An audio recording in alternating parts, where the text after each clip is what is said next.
the die has been cast. A Rubicon has been crossed.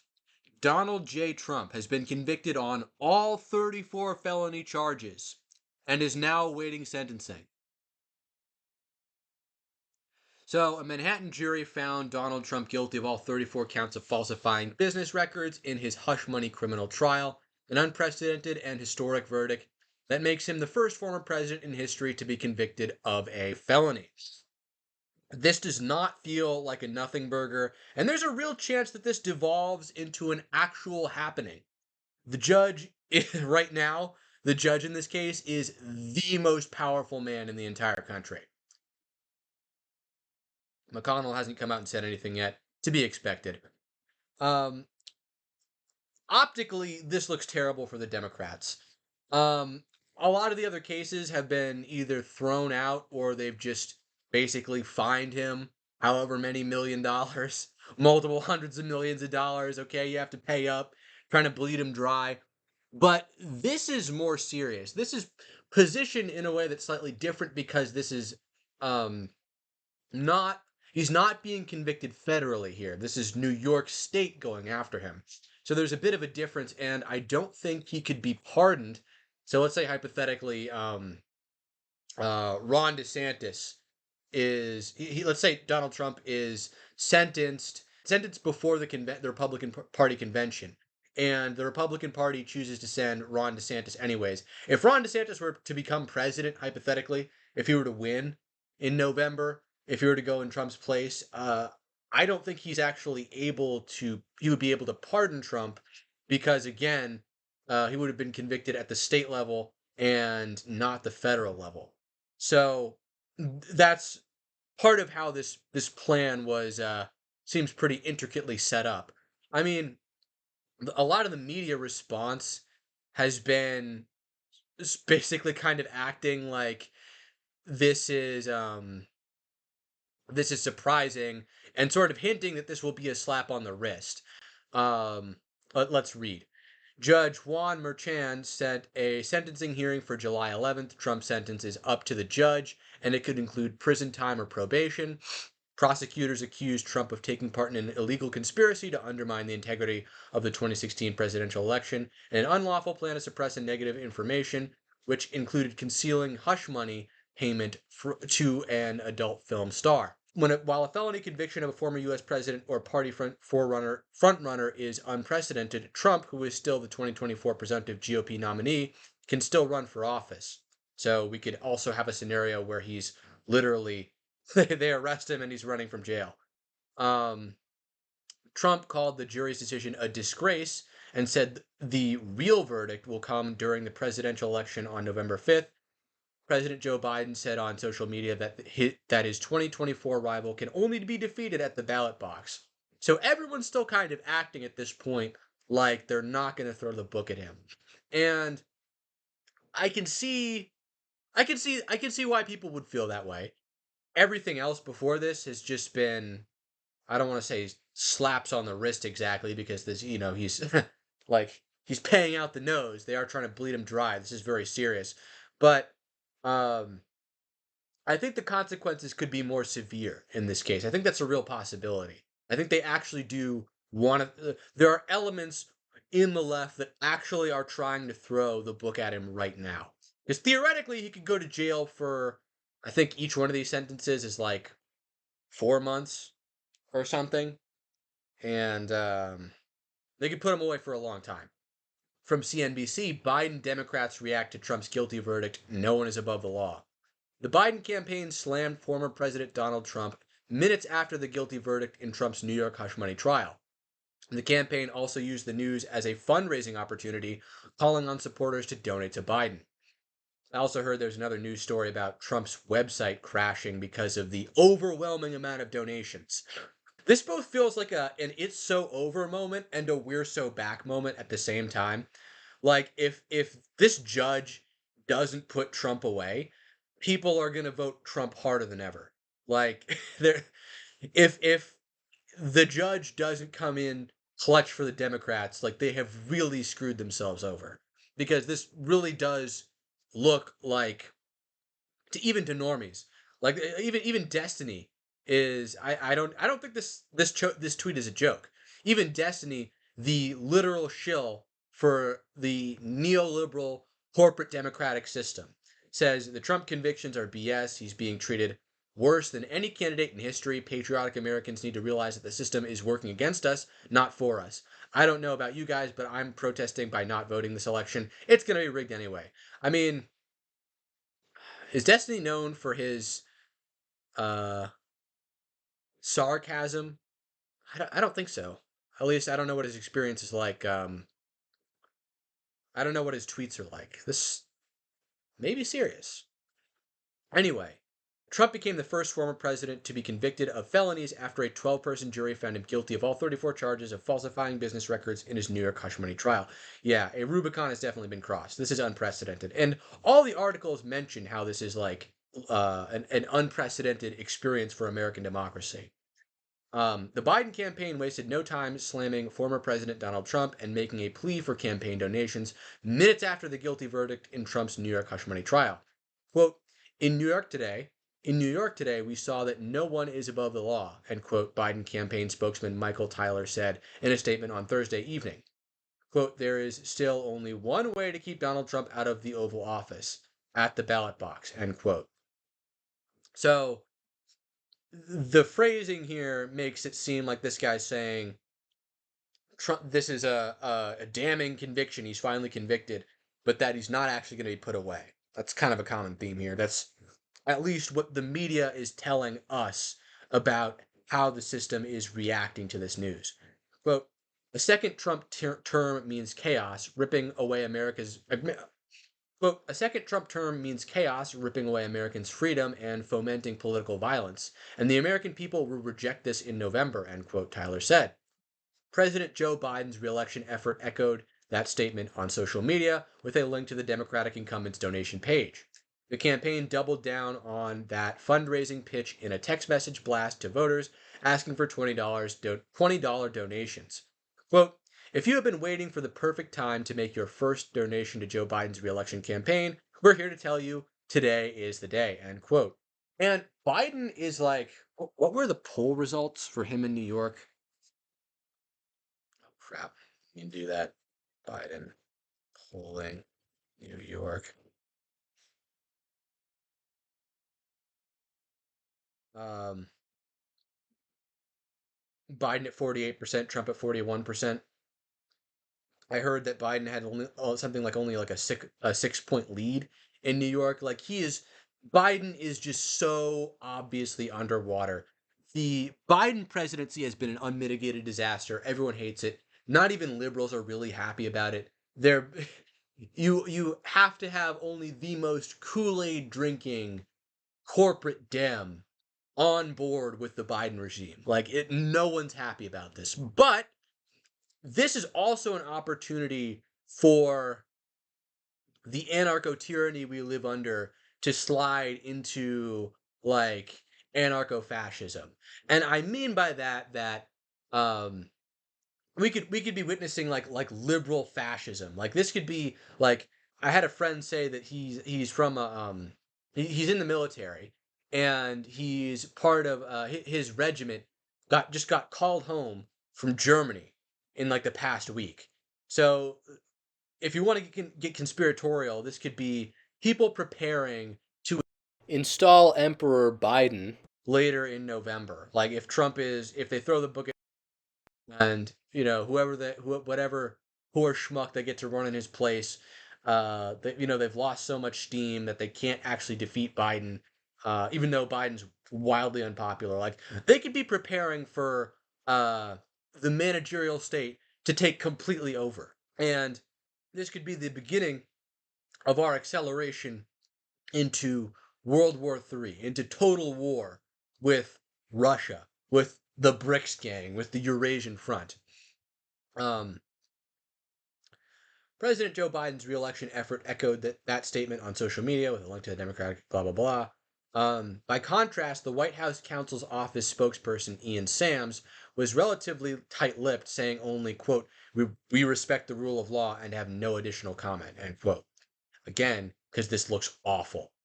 Um, Trump on Thursday became the first former president to be convicted of felonies after a 12-person jury found him guilty of all 34 charges of falsifying business records, blah, blah, blah. The Biden campaign's reaction marks a pivot to the Biden campaign's reaction marks a pivot to offense for the president's reelection team and breaks President Joe Biden's weeks-long silence as the hush money trial played out and the possibility of acquittal still existed. The campaign's attacks, isn't it so cringe how they have them with these aviators? And this is supposed to be Joe Biden being a symbol. Totally ridiculous. Everyone knows he's senile. The campaign's attacks amplified a chorus of Democratic criticism from lawmakers across Capitol Hill. Quote, despite his efforts to distract, delay, and deny, justice arrived for Donald Trump all the same, end quote, Representative Adam Schiff of California said in a post on X. Manhattan District Attorney Alvin Bragg, a Democrat whose office prosecuted the case, took his own victory lap at a press conference in Manhattan with the rest of his legal team after the verdict. Quote, today we have the most important voice of all, and that's the voice of the jurors. They have spoken. Donald J. Trump has been convicted of 34 counts of falsifying business records, end quote, he said. In response to a question about the possibility of Trump serving jail time, Bragg pointed to Trump's July 11th sentencing. Quote, we will speak in court at that time, end quote. Trump, meanwhile, denounced the trial as rigged and a witch hunt that he falsely claimed had been ordered by President Joe Biden. Biden, I guess I kind of agree that it is falsely claimed because Biden has mush for brains. So this was ordered by Biden's handlers. Let me fact check that. Let's see what people are saying on Twitter. Matt Walsh from the Daily Wire says a former president and current presidential candidate was just convicted of a 34 felony charges by a jury of his political opponents during an election year based on a novel legal theory where the underlying alleged crime was never clearly explained and without requiring the jury to even reach a unanimous conclusion about it. This was the very definition of a show trial. That's the thing, though. The jurors had basically a buffet of underlying alleged crimes that they could choose from. Because Trump is sort of being he's being convicted of a crime that's like rests on top of the underlying crime. I forget what the specific legal jargon is, but really, ordinarily, you have to be convicted of both. And legal precedent is clearly being distorted here. And this is the other reason why this is probably like this could be more than just a nothing burger, because the system is just contorting itself in this grotesque way to even make this possible. Like, I really think that liberal managerial fascism could be around the corner, because this really does look like they're pulling out all the stops. Like, this looks like this is more than a nothing burger, and at least certain elements of the Democratic Party or the left, generally the managerial state, are going like balls to the wall. Another possibility, though, another important factor we have to consider is the nature of the judge himself. Because I think deliberation took 2 days, which is ridiculous for this trial. It took 2 days for this jury to convict him of all 34 charges. Outlandish. But, I mean, that's and again, that's more credence to this is the acceleration sort of path we're going down, is that I heard there was like a base juror who might have who was getting their news from one of from Truth Social and from X. But if there were any base jurors in this jury, like they were either bribed or someone showed up at their door. You know, they got a visit from the Men in Black to change their opinion. So that's that also kind of makes me lean towards this is more than a nothing burger. However, the judge in this case, we have an issue here, because this judge, he's probably not going to sleep tonight. This is a lot of pressure on this one man. And again, there is the real possibility of massive political backlash if he decides to throw the book at Trump. So it kind of, and I've already heard that, like, between this guy and Trump has already accused him of being biased. He's already said he doesn't like Trump. They have an adversarial relationship already, which doesn't bode well. Um, but he could also cave due to the pressure. Like, this could be too much for him, especially if he's worried about getting like January 6th. Like, it kind of depends on whether or not this guy, I mean, and you can tell me in the comments, is this guy like a Fed? You know, like, is he one of the people, one of the elements of the left that was, you know, aware of January 6th ahead of time, if you know what I mean? Or is he someone who was scared by January 6th? If you know what I mean. So is he the sort of Dem that's worried of it happening to him, or the sort of Dem who's aware and isn't worried of it happening because they knew about it beforehand? Because it was corralling, if you will. I've got to mince my words here. So the other issue is that even if everything goes according to plan, even if we choose the dark scenario, where they're the fix is in and they're going to throw the book at Trump. Um, the backlash from this could also be something they're not able to manage, because if I were Russia or China right now, I would I would probably be confused about what's going on here and unsure. But then if this happens, I would exploit that political instability, because what the managerial state has to do is it's got to slide into war mode as quickly as possible. And I know they Congress and the Senate already passed some law that would have prohibited Trump from leaving NATO. So even if he were to get elected and become president, he wouldn't be able to leave NATO. So they're trying to they're setting up this they're setting us up for World War III, and like they don't want they know the one man who would turn the ship around, you know, they want to prevent him from being able to do that. So, uh, uh, if I were Russia and China, this could be an opportunity to exploit these political divisions, these political fissures that are obviously going to be caused by Trump being thrown in jail for infinity years. I would be planning on exploiting those political divisions to foment some sort of widespread civil unrest, if not outright civil war. Because if you think about it, like, this is probably going to cause protests. I know Fox News will probably be telling us not to protest and stand down, etc., etc. And um, the schizos will be saying this is this is some sort of flypaper project or whatever. But there are going to be protests because of this. And there could be 3%er guys, armed 3%er guys, at these protests. And if the police, whatever police force, wants to act hard and crack down on all the unrest, crack down on the MAGA insurgency, then this could get really ugly, because again, the right is armed. Like average people on the right, rural white working class Americans are armed to the teeth. There's something like 60 million guns in the state of Texas alone, or so I've heard. Ridiculous amount of guns in Texas.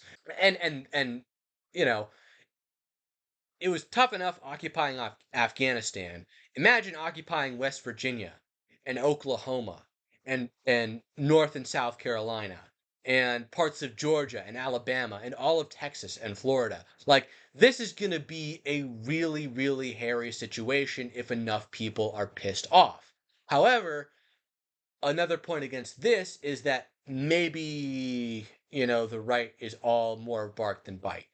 Maybe people are not actually willing to get behind this. Maybe they're not willing to do anything about it. Maybe they're just, Red America is willing to tacitly accept that this democracy is non-functional and everyone's already been demoralized, and we're just gonna you know, people are like not going to vote in the next couple of elections, but we're willing to just get like dragged along, willing to continue to. We're so whipped, we're so cucked that we're willing to continue to buy into the charade, the theater of electoral politics, even though our one shot at freedom has been totally ripped away from us. Like, that's a real possibility. And I don't say this to demoralize you, but to bring it up as another alternative, another possibility, because it is always the case that nothing ever happens. Anyway, that's it for this video. I hope you enjoyed it. Please share it if you really liked it. Subscribe to this channel. Stay safe. Rough world out there right now. Things are unpredictable. Things are hairy. Take care of yourself and your family. Buy a life straw. Buy some sort of tool of defense, an item of self-defense for you and your family. And Red Channels will catch you in the next one.